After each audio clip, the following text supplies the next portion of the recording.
اعتکاف مولانا انیس الرحمن قاسمی کا مضمون۔ مولانا انیس الرحمن قاسمی ایک معروف اسلامک اسکالر ہیں، ساتھ ہی وہ ابوالکلام ریسرچ فاؤنڈیشن کے چیئرمین اور آل انڈیا ملی کونسل کے قومی نائب صدر ہیں۔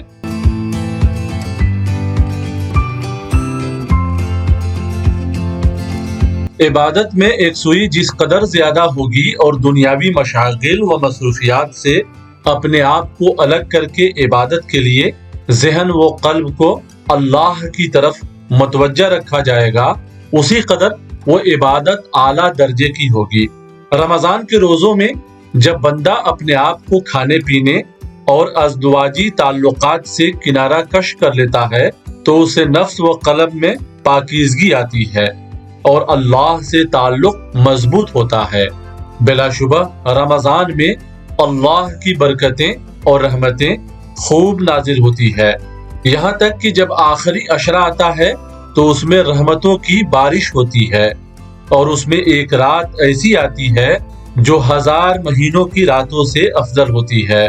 جو اس رات کی عبادت سے محروم رہا وہ گویا ساری نیکیوں اور بھلائیوں سے محروم رہا، اور ایمان والے کی بے نصیبی ہوگی کہ وہ رمضان کے آخری عشرہ پائے اور اس میں اپنے آپ کو یکسو نہ کرے، جس کی وجہ سے شب قدر جیسی نعمت آئے اور چلی جائے۔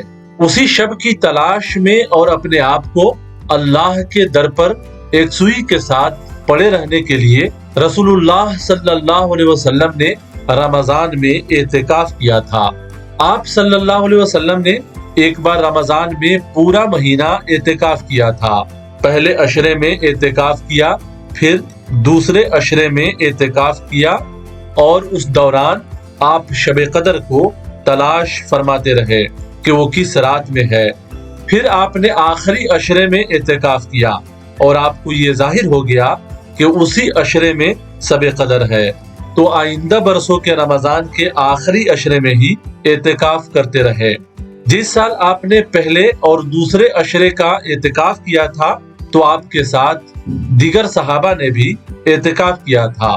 پھر آپ نے ان سب کو آئندہ آخری عشرے میں اعتکاف کرنے کے لیے ارشاد فرمایا اور کہا، جس نے میرے ساتھ اعتکاف کیا ہو وہ اب آخری عشرے میں بھی اعتکاف کرے۔ مجھے یہ رات دکھائی گئی لیکن پھر بھلا دی گئی۔ میں نے یہ بھی دیکھا کہ اسی صبح کو میں کیچڑ میں سجدہ کر رہا ہوں، اس لیے تم لوگ اسے آخری عشرے کی طاق رات میں تلاش کرو۔ حضرت ابو سعید خدری رضی اللہ عنہ کہتے ہیں کہ 21 رمضان کی شب میں بارش ہوئی اور رسول اللہ صلی اللہ علیہ وسلم مسجد میں تھے اور نماز فجر میں دیکھا کہ آپ کی پیشانی مبارک پر کیچڑ اور پانی کے آثار ہیں، جس سے ہم نے سمجھا کہ وہی رات لیلۃ القدر تھی۔ رسول اللہ صلی اللہ علیہ وسلم شب قدر کی وجہ سے اس عشرے کی راتوں کا بڑا اہتمام فرماتے تھے۔ حضرت عائشہ رضی اللہ عنہا فرماتی ہیں، جب آخری عشرہ آتا تو نبی کریم صلی اللہ علیہ وسلم اپنا تہبند مضبوط باندھتے، یعنی اپنی کمر پوری طرح کس لیتے، اور ان راتوں میں آپ خود بھی جاگتے اور اپنے گھر والوں کو بھی جگایا کرتے تھے۔ آپ صلی اللہ علیہ وسلم کے اعتکاف کے بارے میں بھی حضرت عائشہ صدیقہ رضی اللہ عنہا فرماتی ہیں کہ نبی اکرم صلی اللہ علیہ وسلم رمضان کے آخری عشرے میں اعتکاف فرماتے تھے، اور آپ صلی اللہ علیہ وسلم کا یہ معمول وفات تک رہا۔ پھر آپ کے بعد آپ کی بیویوں نے اعتکاف کیا۔ اعتکاف کی عبادت پر ثواب کے بارے میں رسول اللہ صلی اللہ علیہ وسلم سے ارشاد منقول ہے کہ جو شخص اللہ کی رضا کے لیے ایک دن کا اعتکاف کرتا ہے تو اللہ تعالی اس کے اور جہنم کے درمیان 3 خندقوں کو آڑ بنا دیں گے۔ ایک خندق کی مسافت آسمان و زمین کے درمیانی مسافت سے بھی زیادہ چوڑی ہے۔ ایک دن کے اعتکاف کی یہ فضیلت ہے تو رمضان المبارک کے آخری عشرے کے اعتکاف کی کیا فضیلت ہوگی۔ خوش قسمت ہیں وہ لوگ جو رمضان کی مبارک گھڑیوں میں اعتکاف کرتے ہیں اور مذکورہ فضیلت کے مستحق قرار پاتے ہیں۔ حضرت ابن عباس رضی اللہ عنہما سے روایت ہے کہ رسول اللہ صلی اللہ علیہ وسلم نے فرمایا اعتکاف کرنے والا گناہوں سے محفوظ رہتا ہے اور اس کی تمام نیکیاں اسی طرح لکھی جاتی رہتی ہیں جیسے وہ ان کو خود کرتا رہا ہو۔ معتکف جتنے دن اعتکاف کرے گا اتنے دن گناہوں سے بچا رہے گا۔ جو نیکیاں وہ باہر کرتا تھا، مثلاً مریض کی عیادت، جنازے میں شرکت، غربا کی امداد، علماء کی مجالس میں حاضری وغیرہ، اعتکاف کی حالت میں اگرچہ ان کاموں کو نہیں کر سکتا لیکن اس قسم کے اعمال کا ثواب اس کے نام اعمال میں لکھا جاتا ہے۔ ایک حدیث میں آتا ہے جس نے اللہ کی رضا کے لیے ایمان و اخلاص کے ساتھ اعتکاف کیا تو اس کے پچھلے گناہ معاف ہو جائیں گے۔ اعتکاف کی عبادت کے بارے میں حضرت ابراہیم و اسماعیل علیہ السلام کو اللہ جل شانہ کی طرف سے حکم دیا گیا تھا کہ اور ہم نے ابراہیم اور اسماعیل کو تاکیدی حکم دیا کہ تم دونوں میرے گھر کو طواف کرنے والوں اور اعتکاف کرنے والوں اور رکوع کرنے والوں اور سجدہ کرنے والوں کے لیے پاک صاف رکھو۔ یہ آیت بتا رہی ہے کہ خانہ کعبہ کا مقصد طواف، اعتکاف اور نماز و عبادت کے لیے صاف و ستھرا رکھنا ہے۔ اس لیے اعتکاف بھی ایک بڑی عبادت ہے جو حضرت ابراہیم علیہ السلام کے عہد سے چلی آ رہی ہے۔ اعتکاف اللہ کے در پر مکمل حوالگی و سپردگی ہے۔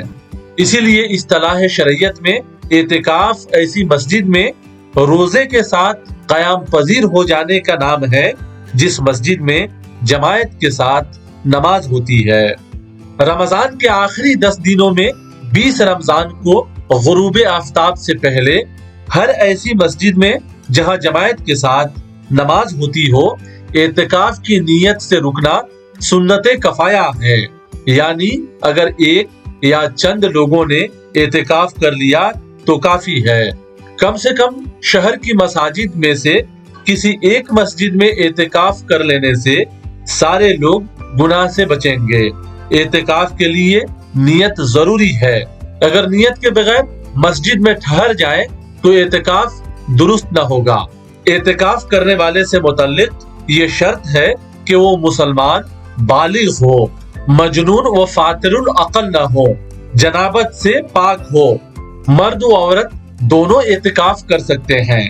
آخری عشرہ چاہے 9 دن کا ہو یا 10 دن کا، ماہ شوال کا چاند 29 یا 30 کا جب ہو جائے اعتکاف مکمل ہو جائے گا۔ رمضان کے آخری عشرے کے اعتکاف کے علاوہ ایک دن، ایک شب یا تھوڑی دیر کے لیے ہر رمضان اور غیر رمضان میں اعتکاف کی نیت سے مسجد میں ٹھہرنا باعث ثواب ہے، اس لیے اس کی کوشش بھی ہونی چاہیے۔ اعتکاف کا مقصد اور روح یہ ہے کہ بندہ صرف اللہ کے ساتھ اپنا تعلق قائم کرے، ساری مصروفیات ترک کر کے اللہ کی عبادت میں مشغول ہو جائیں، سارے تعلقات قطع کر کے صرف اللہ سے تعلق قائم کرے، سارے خیالات کو ترک کر کے صرف اللہ کے ذکر و محبت میں لگ جائیں۔ مخلوق کی بجائے اللہ سے محبت پیدا ہو جائے تو اللہ کی یہ محبت اس دن کام آئے گی جس دن اللہ کے سوا کوئی محبت کرنے والا نہ ہوگا۔ اگر اعتکاف اخلاص کے ساتھ کیا جائے تو یہ سب سے بہتر عمل ہے۔ اعتکاف میں بندہ ہر وقت عبادت میں مشغول رہتا ہے۔ بندے کا سونا بھی عبادت میں شمار ہوتا ہے۔ اس لیے جب کوئی شخص اللہ کے دروازے پر دنیا سے منقطع ہو کر پڑے گا تو اس کے نوازے جانے میں کیا تأمل ہو سکتا ہے۔ اس لیے رمضان میں مساجد میں مردوں کو اعتکاف کرنا چاہیے اور گھروں میں خواتین کو اعتکاف کرنے کی کوشش کرنی چاہیے اور سارے ہی لوگوں کے لیے دعائیں کرنی چاہیے۔ اے اللہ ہماری مغفرت فرما اور ہمیں صحیح عبادت کرنے کی توفیق عطا فرما، آمین۔ آپ سن رہے تھے مولانا انیس الرحمن قاسمی کا مضمون اعتکاف۔ امید ہے کہ آپ کو یہ ویڈیو پسند آیا ہوگا۔ چینل کو سبسکرائب کریں، اپنے رشتہ داروں اور دوستوں کو شیئر کریں، ساتھ ہی لائک اور کمنٹ کرنا نہ بھولیں۔ شکریہ۔